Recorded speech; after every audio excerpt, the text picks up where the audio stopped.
How to start class 11। जी हाँ, ये क्वेश्चन अब आपके मन में आ रहा होगा कि जैसे तैसे करके हमने 10th के एग्जाम दे दिए, रिजल्ट अच्छा आ गया, अपने मनपसंद की स्ट्रीम ले ली, लेकिन अभी तक जो हम सब्जेक्ट पढ़ते थे वो बहुत कॉमन थे, जो हम बचपन से पढ़ते आ रहे हैं। लेकिन अब जैसे ही हम 11th में आए हैं तो हमारे सब्जेक्ट चेंज हो गए हैं, हमारी स्ट्रीम चेंज हो गई है, तो यानी कि हमारी प्लानिंग में भी चेंज होना चाहिए। अब उसी प्लान को लेके मैं आपके सामने आया हूं कि टाइम टेबल क्या होना चाहिए, सब्जेक्ट कौन कौन से हैं, गोल क्या रखना है आपको, क्या 11th उतनी ही टफ है जितनी हमने सुनी है, तो उन सबके जवाब आपको इस वीडियो में मिल जाएंगे।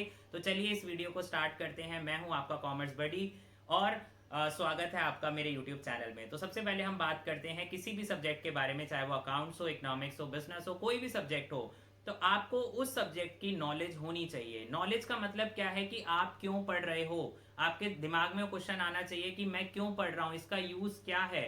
स्ट्रीम चेंज होने का मतलब यही है कि अभी तक जो पढ़ाया जा रहा था आप पढ़ रहे थे, अब आपको ये जानना है कि आप उस सब्जेक्ट को क्यों पढ़ रहे हो। क्यों पढ़ने से मेरा मतलब है कि अकाउंट्स है तो वो अकाउंटिंग क्या है, आपको उस सब्जेक्ट का बारे में पता होना चाहिए। ये नहीं कि सिर्फ मैंने पर्टिकुलर सब्जेक्ट का रट्टा लगाया, एग्जाम दिया, नंबर अच्छे आ गए, खत्म। नहीं, अगर हम एक लॉन्ग टर्म के बारे में सोचे तो लॉन्ग टर्म में आपको ईच एंड एवरी कॉन्सेप्ट की डेप्थ नॉलेज होने की बहुत जरूरत है। सिर्फ ऊपर ऊपर से पढ़ने से काम नहीं चलेगा। अगर मैं बात करूं अकाउंटेंसी की, अकाउंटिंग क्या है, बेनिफिट्स क्या है, लिमिटेशंस क्या है, डेप्रिसिएशन क्या है, बिल्स ऑफ एक्सचेंज क्या है, रेक्टिफिकेशन ऑफ एरर क्या है, फाइनल अकाउंट क्या है, ये जितने भी टॉपिक आपके सामने आने वाले हैं आने वाले टाइम में, उन सब के बारे में आपको डीप नॉलेज होनी चाहिए। दूसरा मैं बात करता हूं बिजनेस स्टडीज। तो जब भी बिजनेस स्टडीज दिमाग में होता है, again I am saying subject आपके क्लियर होने चाहिए कि भाई बिजनेस क्या है। वो क्वेश्चन हमेशा एक क्वेश्चन मार्क आपके दिमाग में आना चाहिए कि मैं ये क्या पढ़ रहा हूं, उसकी डीप नॉलेज होनी चाहिए आपको, चाहे वो उसके एडवांटेजेस हो, चाहे लिमिटेशन हो, क्या है। तो ये तो हो गई हमारे सब्जेक्ट की बात। इकोनॉमिक्स में अब आपको जैसा कि पता है आपका माइक्रो इकोनॉमिक्स और स्टैटिस्टिक्स है। माइक्रो इकोनॉमिक्स आज से 4-5 साल पहले आपके क्लास 12th में होता था, उसको आप 11th में ले आए। माइक्रो सबसे ज्यादा मेरा मेरा फेवरेट जो है वो माइक्रो ही रहा है हमेशा हमेशा से, क्योंकि हम उससे रिलेट कर पाते हैं। इकोनॉमिक्स जो आप पढ़ रहे हो उससे आप रिलेट कर पाओगे। Consumer behaviour, producer behaviour, demand, supply, forms of market, ये सारे कॉन्सेप्ट ऐसे हैं जो आप जिस एनवायरमेंट में रहते हो वो उसको रिप्रेजेंट करता है कि इकोनॉमी में क्या चल रहा है। तो माइक्रो एक बहुत स्कोरिंग सब्जेक्ट है। मैं आपको ये रेकमेंड करूंगा कि माइक्रो में सबसे ज्यादा ध्यान देना, ध्यान सब में देना है, बट माइक्रो एक इंटरेस्टिंग है, स्कोरिंग है, तो उसको तो पूरा अच्छे से करना ही करना है। बात करते हैं स्टैटिस्टिक्स की। तो स्टैटिस्टिक्स वही है जो आप बचपन से पढ़ते आ रहे हो। बचपन से मेरा मतलब है 7th 8th क्लास में, जो आपने मीन, मीडियन, मोड ये पढ़ा है। एडिशन में क्या है, कोरिलेशन है, रिग्रेशन है, ये सब टॉपिक्स आपके एडिशनल है जो कि 11th क्लास में है। तो माइक्रो सबसे ज्यादा स्कोरिंग सब्जेक्ट है, उसको आप अगर स्कोर करने के माध्यम से देखना है तो आप उसको सबसे ऊपर रखना है। दूसरा बिजनेस स्टडीज। बिजनेस स्टडीज भी बहुत ही रिलेटिंग चैप्टर है, आप उसको रिलेट कर पाओगे। बिजनेस में मैं आपको एक टिप देना चाहूंगा कि जो भी एग्जाम्पल आप पिक करते हो, पूरी बिजनेस को आप एग्जाम्पल से समझ सकते हो। कोई भी एग्जाम्पल ले लो, बट एग्जाम्पल आपके रिलेट करने पड़ेंगे बिजनेस से, क्योंकि हम कोई भी अपना डेली लाइफ का एग्जाम्पल सिर्फ अंडरस्टैंडिंग के लिए लेते हैं कि हमें समझ में आ जाए, लेकिन जब हम लिखते हैं तो वो वाला एग्जाम्पल हम उसमें यूज नहीं कर सकते। तो आपको जो भी एग्जाम्पल आप पिक करो वो मैन्युफैक्चरिंग से रिलेटेड होना चाहिए, ट्रेडिंग से, यानी कि कहीं ना कहीं वो एबीसी लिमिटेड, XYZ लिमिटेड, इस तरीके से आप एग्जाम्पल सेट करो कि कोई मैन्युफैक्चरिंग यूनिट है, उसने ये करा ये करा, इस तरीके से आप उसको समझने की कोशिश करो। दोनों थियोरी सब्जेक्ट में, यानी कि इकोनॉमिक्स में और बिजनेस में, ये मेरा प्लस पॉइंट है, ये मेरा मतलब मेरे को ये एडवांटेज मिली है जो मैं आपके साथ शेयर करना चाहता हूं। अगर मैं अपने एक्सपीरियंस की बात करूं तो 11th क्लास में मेरा रिजल्ट कुछ अच्छा नहीं था। मेरा जो रिजल्ट है वो स्टार्टिंग में बिल्कुल लो था। बहुत सारे रीजन रहे हैं, मेरा स्कूल चेंज हो गया था और भी काफी सारे रीजन थे, लेकिन मैंने धीरे धीरे धीरे धीरे ग्रो करा।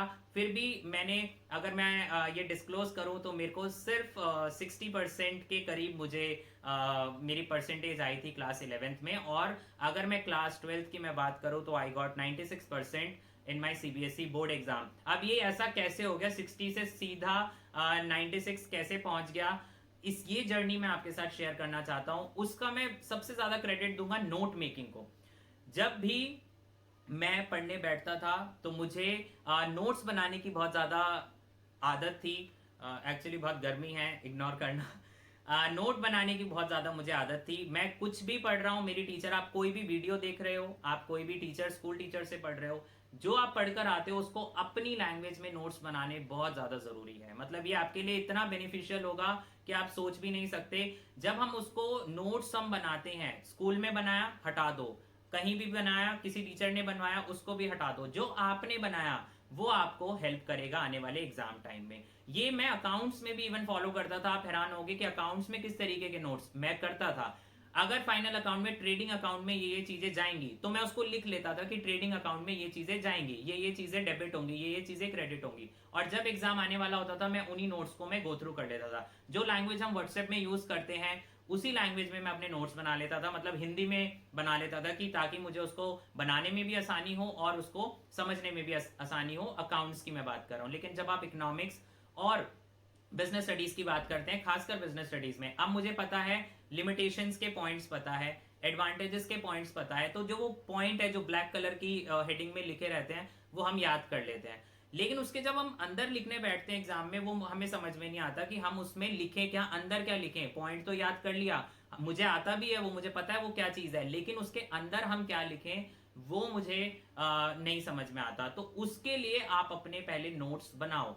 आप एक अलग से रजिस्टर अपना मेंटेन करो। एक टॉपिक आप बुक से पढ़ो, उसी टॉपिक को जो आपके टीचर ने या किसी वीडियो से आप समझ रहे हो उसको समझो, बुक बंद करो, फिर आप उसको नोट्स बनाओ।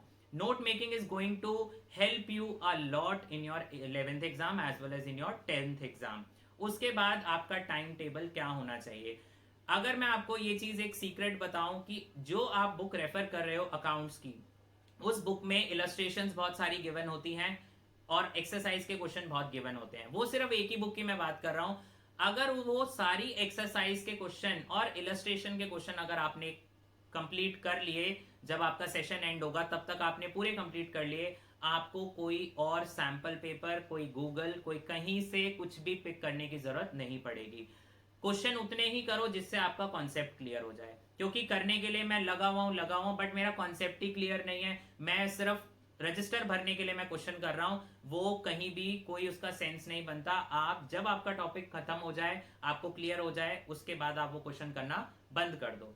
जितने इलस्ट्रेशन है उनको अच्छे से करो, क्योंकि इलस्ट्रेशन पे बेस्ड ही एक्सरसाइज के क्वेश्चन होते हैं। एक्सरसाइज आपके समझने के लिए होते हैं। टाइम टेबल की जो मैं बात कर रहा था, टाइम टेबल में आप रोज आपको अकाउंट्स को टाइम देना है, इकोनॉमिक्स को टाइम देना है। बिजनेस स्टडीज एक ऐसा है जिसको आप थोड़ा सा कम टाइम दोगे तो भी चलेगा अभी स्टार्टिंग में, इनिशियली। बिजनेस स्टडीज ऐसा है कि आप खुद भी उसको बना के लिख सकते हो, लेकिन मैं उसको बिल्कुल हटाने के लिए नहीं बोलूंगा। अगर वीक में आप 5 दिन अकाउंट्स और इकोनॉमिक्स कर रहे हो तो आपको 2 या 3 दिन अलग से आपको बिजनेस स्टडीज को भी टाइम देना है। मतलब एक दिन ऐड करना है आपको कि भाई अकाउंट सीखो, बिजनेस तीनों करना है, और बिजनेस को 2 दिन 3 दिन तो आपको देना ही देना है। खास बात तब रहेगी कि अगर आप रोज टाइम दे पा रहे हो तो उससे अच्छी तो कोई बात ही नहीं है। लेकिन मैं समझता हूँ, मैं रिलेट कर पाता हूँ कि थोड़ा नया टाइम है, नई सेशन में आए हो, थोड़ा सा हम अपने आप को बड़ा महसूस करते हैं, घूमना फिरना होता है, दोस्तों के साथ चिल करना होता है, तो थोड़ा सा टाइम हमें मैनेज हम करने में कहीं ना कहीं थोड़ी गलती कर देते हैं, जो कि ऑब्वियस है, सभी करते हैं, मैंने भी ये मिस्टेक करी थी। बट अगर आप दोनों चीज़ों को बैलेंस कर लो तो उससे अच्छा तो कुछ नहीं होगा। टाइम टेबल आपको अपने अकॉर्डिंग बनाना है। जो लोग कहते हैं 4 घंटे अकाउंट्स करो, 3 घंटे अकाउंट्स करो, 2 घंटे अकाउंट्स करो, मैं अब पता नहीं आपको सुनने में ये चीज अजीब लगेगी, लेकिन मेरा ये मानना बिल्कुल भी नहीं है। मैं ये मानता हूं कि जो कॉन्सेप्ट आपने स्कूल में करा उस कॉन्सेप्ट को घर पे आके रिवाइज करो। रिवाइज करने का मतलब है कि जो क्वेश्चन आपने करे या तो आप उनको रिपीट करो, नहीं तो एडिशनल क्वेश्चन करो। 1 से 1.5 घंटा अगर आप अकाउंट्स को दे रहे हो बहुत सफिशियंट है, बट वो रेगुलर होना चाहिए। ऐसा नहीं है एक दिन दे दिया, 2 दिन छुट्टी, 3 दिन दे दिया, नहीं। 4-4 5-5 घंटे देना कोई सेंस नहीं बनता, और मुझे नहीं लगता कोई दे भी पाता होगा। तो मैं आपको जो गाइड कर रहा हूँ वो बिल्कुल मेरे एक्सपीरियंस पे बेस्ड है, और मुझे इतने साल हो गए पढ़ाते पढ़ाते, मैं देखता हूँ बच्चों को। तो अगर आप 1 से 1.5 घंटा अगर आप अकाउंट्स को दे रहे हो बहुत इनफ है। 45 मिनट्स टू 1 आवर आप इकोनॉमिक्स को दे रहे हो, बिल्कुल सफिशियंट है। 1 आवर अगर आप बिजनेस को दे रहे हो तो बिल्कुल सफिशियंट है। बिजनेस में आप 1-2 दिन स्किप कर सकते हो, लेकिन नोट मेकिंग आपको नहीं छोड़नी। गोल क्या रखना है? गोल 11th क्लास में आपका ऐसा होना चाहिए कि बिल्कुल मुझे ये चीज अचीव करनी है तो करनी है, कोई आपको नहीं रोक सकता वो टारगेट को अचीव करने में। मेरा जो हाल था जब मैं क्लास 11th में गया, बहुत बुरा हाल था। 20 में से I got only 7 mark 8 mark in my unit test. 7 8 number मेरे आते थे, 10 नंबर आते थे। लेकिन मैंने अपने ऊपर हार्डवर्क किया, मैंने उन चीजों को समझा जहां पे मैं लैक कर रहा था। और ट्रस्ट मी, कोई चीज ऐसी नहीं है जो आपको रोक सकती है। अकाउंट्स एक मिथ है, बहुत मुश्किल है, लेकिन जहां आपने कोई भी चीज को समझ के करना शुरू कर दिया वहां वो चीज उतनी ही आसान होती जाती है। अकाउंट्स आपका इतना इंटरेस्टिंग चैप्टर बन जाएगा कि आप उसको जिंदगी भर नहीं भूलोगे। डेप्रिसिएशन जैसे मैं एक एग्जांपल लेता हूं, डेप्रिसिएशन बच्चों को मुश्किल लगता है, पर वो मुश्किल कब तक है? जब तक आप अपने कॉन्सेप्ट को क्लियर नहीं करते। जब 10 क्वेश्चन 15 क्वेश्चन 20 क्वेश्चन करने के बाद आप देखोगे तो आपको वो मजा आने लगेगा। आप देखोगे कि मैंने इसको समझा, ये बैंक अकाउंट डेबिट हुआ तो क्यों हुआ, ये चीज क्रेडिट हुई तो क्यों हुई। जब ये चीज समझ में आ जाएगी ना तो अकाउंट्स कहीं भी मुश्किल नहीं होने वाली। मैं अपने चैनल की बात करूं तो मैं बहुत जल्दी इस पे एक वीडियो अपलोड करने वाला हूं कि आप किस तरीके से लॉजिक लगाएं, कैसे आपको करना है, जर्नल एंट्री कैसे बनानी है, वो सब मैं आपको आने वाले टाइम में सिखाने वाला हूं। इसीलिए सब्सक्राइब करना मत भूलना। गोल टारगेट आपका ऐसा होना चाहिए जिससे आपको अचीव करना है, वो टारगेट आज ही बना लो, क्योंकि बाद में आप सोचोगे मैं 90 ले आऊं, 100 ले आऊं, 80 ले आऊं, 98 ले आऊं, वो बाद में वर्क नहीं करेगा एंड में जाके। वो टारगेट आपका अभी ही होना चाहिए। और दूसरी बात, और जो बच्चे थोड़े से डिमोटिवेटेड हैं, अपने अकाउंट्स अभी नया नया है, बहुत बच्चे मेरी तरह डिमोटिवेट हो जाते हैं, लेकिन मोटिवेशन आपके अंदर से आएगी कि मुझे ये चीज अचीव करनी है। कॉमर्स की मैं बात करूं, एक बार आपने 12th क्लास पार कर ली, उसके बाद आपके सामने करियर के बहुत सारे ऑप्शन खुल जाएंगे जो मुझे नहीं लगता कि कोई और जगह से आपको मिल सकता है। तो कॉमर्स एक इतनी अच्छी स्ट्रीम है जो हर तरीके से आपको वेलकम करती है। बस आपको अपना दिमाग किस जगह पे लगाना है, कैसे लगाना है, वो आपके ऊपर है। तो ये मेरी वीडियो आई होप आपके लिए हेल्पफुल होगी। 2-3 कीवर्ड्स मैं आपको बता देता हूँ जिन पे मैंने बात करी। टाइम टेबल, रोज एक एक सब्जेक्ट को आपको पूरा टाइम देना है, डेली देना है, एक दिन भी आपको नहीं स्किप करना। टारगेट आपको आज से सेट करना है कि मुझे इतने परसेंटेज मार्क्स लेकर आना है। मानता हूं कि 11th क्लास जस्ट एक एंट्री आपको दिलवाता है 12th क्लास में, लेकिन 11th क्लास एक बेस है। जिन बच्चों का अगर वो बेस क्लियर नहीं है, 12th में बहुत मुश्किल आने वाली है। इसीलिए ये मैं आपसे रिक्वेस्ट करता हूं कि अपने बेस को क्लियर करो। Accounts, economics, business, maths, English आपका बेस है, बेस को क्लियर रखो। तीसरा, note making is the key of success. मतलब मैं ये मानता हूं कि नोट्स जब आप बनाते हो, वो नोट्स बनाना ही आपकी राइटिंग स्किल को एनहांस करता है। ये बात अभी के लिए नहीं, कॉलेज तक के लिए आपको हेल्प करेगा, या जितनी भी आप स्टडी करोगे उसके लिए नोट मेकिंग आपको बहुत हेल्प करने वाला है।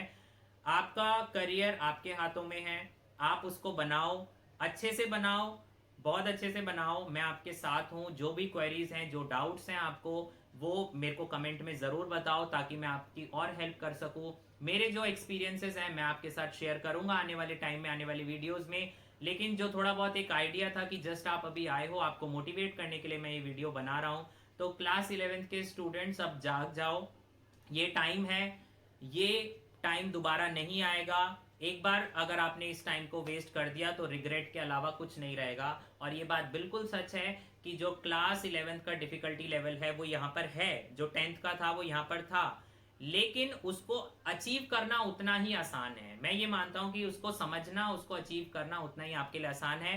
रेगुलर होना आपका बहुत जरूरी है कि आप किसी भी सब्जेक्ट को आप छोड़ नहीं रहे हो।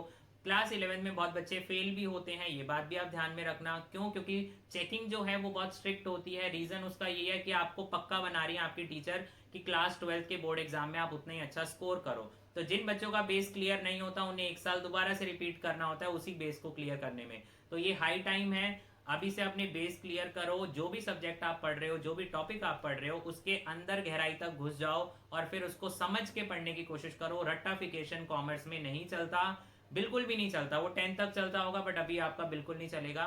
समझो, फिर उसको अटेम्प्ट करो, गोल क्लियर रखो, नोट्स बनाते रहो, रोज प्रैक्टिस करो।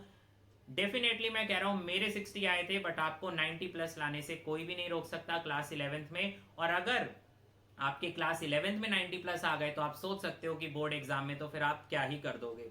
तो stay motivated, keep doing the hard work और नोट्स प्लीज बनाते रहो। ये सक्सेस का रास्ता है और मेरे चैनल को फॉलो करो। आई होप ये वीडियो आपके लिए हेल्पफुल होगी। अगर आपको लगता है कि आपको कुछ सीखने के लिए मिला मेरे एक्सपीरियंसेस से, या मैंने जो आपको बताया आपके साथ शेयर करा, अपने दोस्तों के साथ भी शेयर करो, मेरे साथ कनेक्ट रहो और चैनल को सब्सक्राइब करो। तो तब तक के लिए गुड बाय, मिलते हैं नेक्स्ट वीडियो में।